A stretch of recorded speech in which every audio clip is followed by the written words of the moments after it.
Sports Information Director Nathan Baliva. Good morning, Nathan. Good morning. How are you? Fantastic. How about you? Good.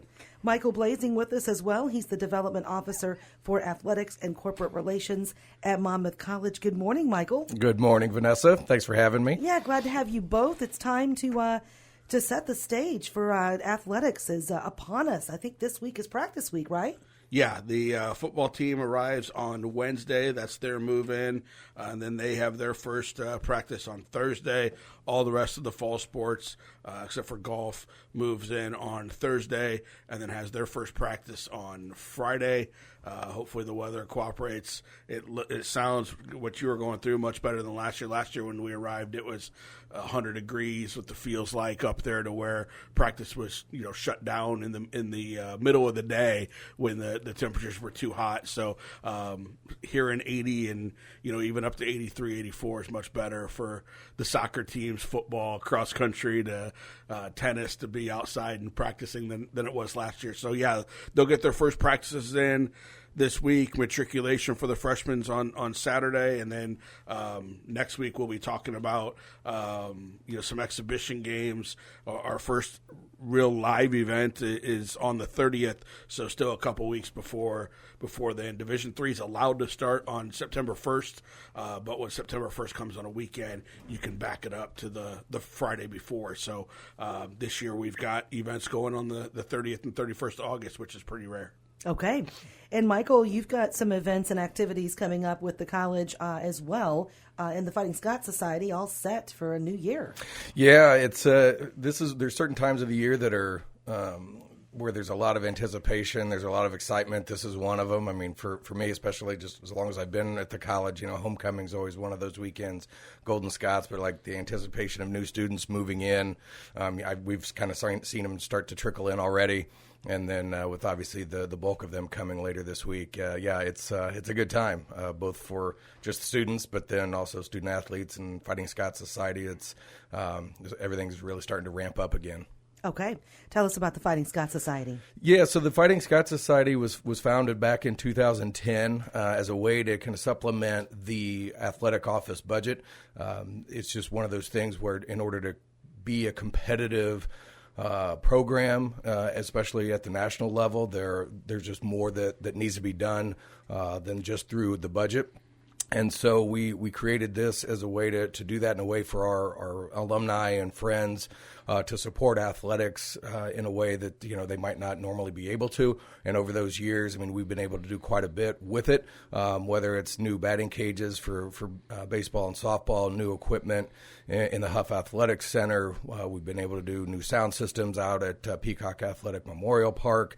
So quite a bit that we've been able to do, and a lot still that Coach Haynes, as our athletic director, has on his plate that he wants to get accomplished over the next year or two. Okay. How many students on average are in athletics on the campus? Last year it was 440.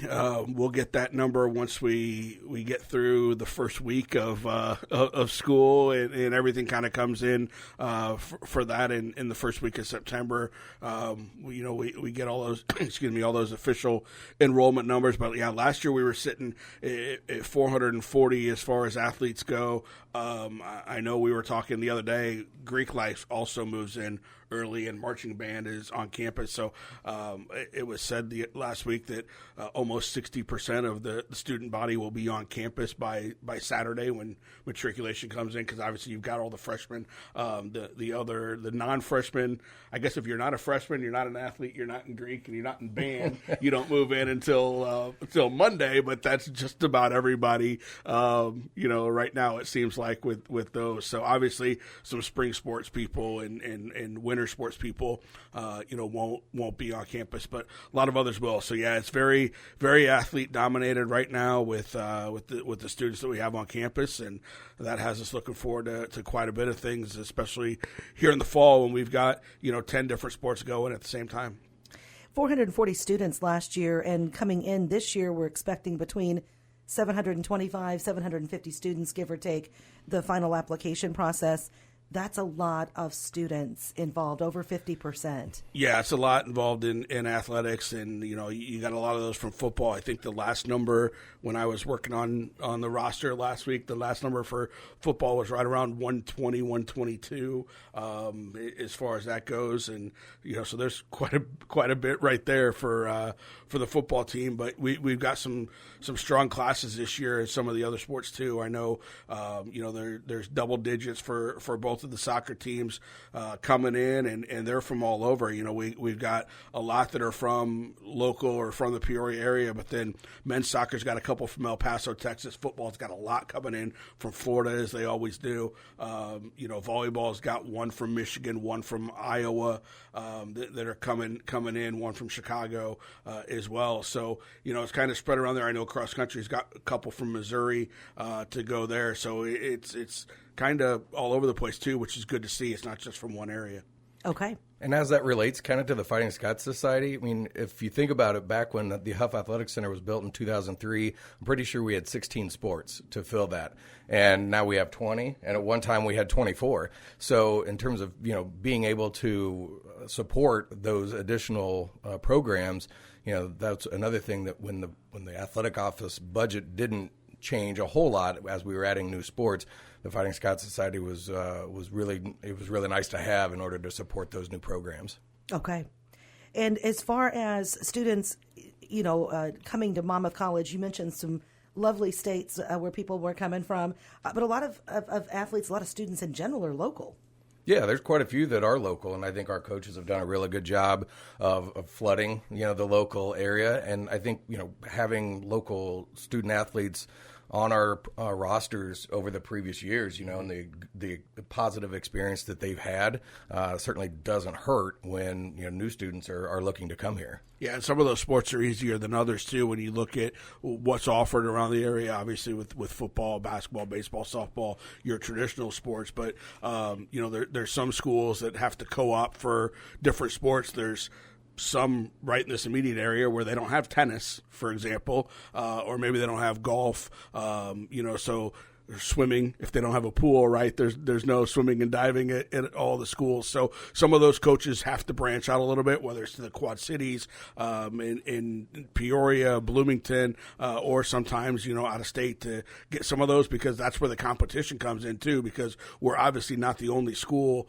that's going for those same student athletes. You're looking at, if you're going up into the Quad Cities, you're competing with the schools out of the American Rivers Conference plus Augustana for sure, and St. Ambrose and some of those other schools. If you're going down, into Peoria, you're competing with the junior colleges that are down in that area, plus Eureka and Illinois College and Knox and some of the sports, not with tennis necessarily or swimming, but with the other sports there. And then, if you're going over into the Bloomington area, you bring in even some other schools like Illinois Wesleyan and all that. So it really helps to be able to recruit local, but also be able to branch out and get some of those kids from other states. What's nice, too, is of the 700 and some odd students that will be here, probably, like you say, 400 and so will be in athletics, but almost all of the students on campus are involved in some sort of extracurricular, whether it be band or theater.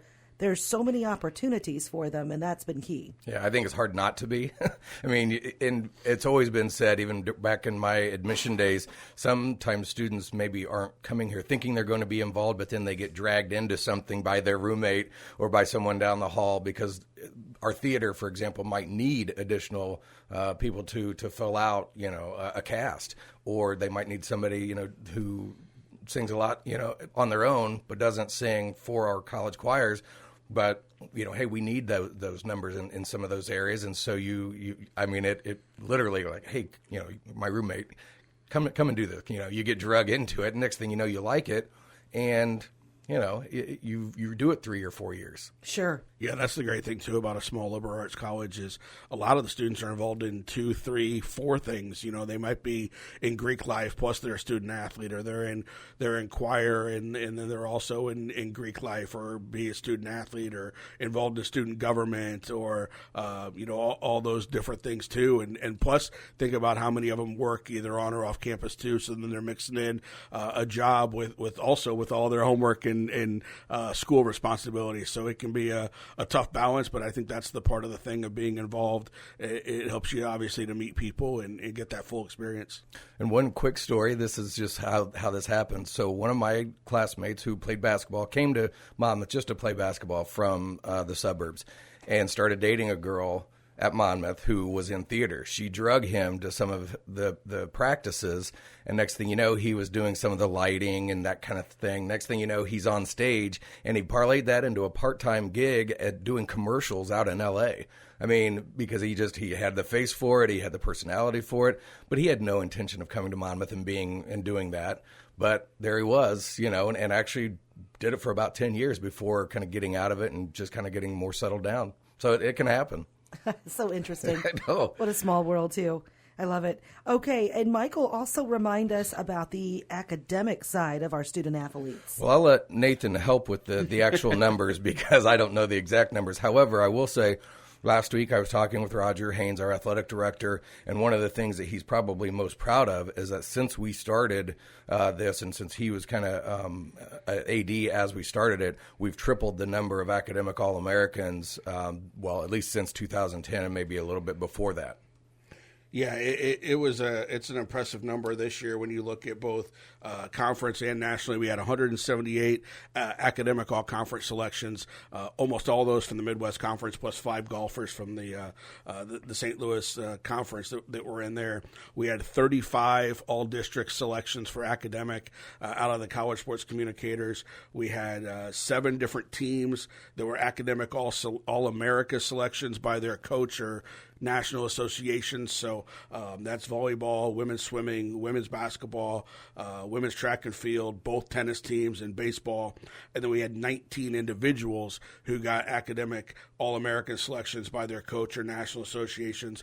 Those came from track and field, tennis, softball, for the most part out of those, national selections. So, that's quite a bit overall. Not all the sports have a coaches or nationals association that does those selections, but of the ones that do, we had 7 different teams that were honored, 19 individuals, and then to have 178 all-conference selections, that's higher than we were at last year, and that's 2 sports less than we were at last year as well without the lacrosse team. So pretty good year in the classroom for our student athletes. It's a very good year. I don't know this for sure, but does it get competitive a little bit within some of the teams and the kids that are? A little bit. When the coaches post, some of the coaches that'll post on Instagram their team GPA. I almost said ERA. I'm so used to doing that. But when they post their team GPA, it'll get a little competitive, little bit of trash talk. And the Scotts Awards in the spring, I think that is, to be recognized up there for those kind of awards is something that the students kind of look at, and everybody wants to be up on stage. Yeah, right? Absolutely. It's a good chance for them to come up and get honored and get recognized, and they get certificates for different things on there. The entire team will stand up for the team awards. Unfortunately, most of those coach associations don't send anything to give to the individuals, but we make sure we find a way to honor them and congratulate them at that award show in May. Okay. Anything else, Michael, you can think of you'd like to add on Fighting Scots Society before we get close to wrapping up? Well, I would just like to say that we hit another record in terms of giving and donors to the Fighting Scots Society. So certainly our alumni and our friends and our local businesses are paying attention to what's going on. And so we've had a lot of success. I think a lot of that, it helps that our students are really good in the classroom and they're not just there playing sports and doing nothing else. They're really good in the classroom. And they work, I think, again, I think they compete a lot within the programs, but the success of the Fighting Scots Society has allowed them access to good facilities, good academic opportunities, even mental health opportunities that Coach Haynes is looking at, having speakers come in to talk with students and having good, actually one thing that you may know something about is that in terms of what our students are eating, there's a new program that all of our students have access to it, but it's through Aramark, and I think it's going to be a wonderful opportunity for our students to be eating correctly, and then obviously that certainly helps in the grand scheme of things. Lots changed since you and I went to that Yeah, cafeteria exactly. loading up on Raisin Bran before games. Well, I didn't do that. I mean, it was pretty much pizza, but after practices, yeah, you get a couple of wrapped up double cheeseburgers and away you go, and that was it. So no, it really has changed a lot, and I think that again, it's on my side of things with the alumni and the friends and the businesses that I talk to, it's a huge thank you to them for all their support, because it does really help quite a bit. Okay. Anything else that you gentlemen want to talk about? Just a reminder that everything is free on campus as far as sports events that people can come out to. Like I said, we'll get things started on the 30th with our first official event with women's soccer. There'll be a couple exhibitions in there, both soccer teams, and volleyball will have a home game in there for an exhibition, and football's doing a shared practice with Co out there as well on the 24th, plus their red-white. But everything's free, so we invite the community to come out and join us, whether it's for a football game, and we have a night football game under the lights on September 7th, or they're coming out for soccer, for tennis, for volleyball. It's all free, and some have concessions, and some don't. But you can bring you come out to soccer, bring a bottle of water, bring some snacks, whatever. Sit there in a lawn chair or a blanket on the side if you don't want to sit on the bleachers. A lot of people bring their dogs out to baseball games and soccer games and softball games, and they're out there on the sideline too, running around with the kids. So it's just great to have the community and have that support. Okay. And unrelated to athletics, but just a reminder that Monmouth College's annual freshman walkout is next Monday afternoon. I believe that's 3 o'clock to showcase our local businesses, give our students a sense of, what Monmouth has to offer. And so, that's obviously a lot of the businesses come out, but certainly folks from the community could come out and say hi to our local students and kind of experience that. It's something that is certainly a neat tradition, something that we can do because we're, here in a town like Monmouth and not a big metropolitan area where there's no way that you could do that. So I think it's a neat tradition that our students really like. Okay. Yeah. Wonderful, guys. Thank you so much. Thank you. Yep. Thanks, Vanessa. Nathan Baliva, Sports Information Director, Michael Blaesing, Development Officer, Athletics and Corporate Relations.